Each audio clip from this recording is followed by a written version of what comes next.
పీకే ఈ పనికి మాలిన వెధవ ఎప్పటికీ మారడు. ఈ కుక్కకి ఇప్పుడు అర్థమవుతుంది కులాల మధ్య గొడవలు వస్తే అవి ఎంత ఇబ్బందిగా ఉంటాయో, ఎంత ప్రమాదకరం అనేవి. ఈ మధ్య కాలంలోనే చిన్నపిల్లల మధ్య జరిగింది, అది చిన్న విషయం అని చెప్పి స్టార్టింగ్ మాట్లాడిండు.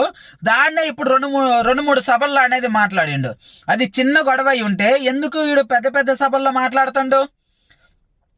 దానివల్ల వచ్చే ఇబ్బంది ఏందనేది ఇప్పుడు వీడికి అర్థమవుతుంది. వీడు ముడ్డి కిందకు నీళ్ళు వచ్చేళ్ళకి ఇప్పుడు అర్థమవుతుంది ఈ పీకే అనే కుక్కకి. అరే కుక్క, కులాల మధ్య గొడవలు స్టార్ట్ అయితే ఇలాగనే ఉంటుంది. నువ్వెంత తోపు హీరో, తోపు తురుము అనేది ఎవడో చూడడు.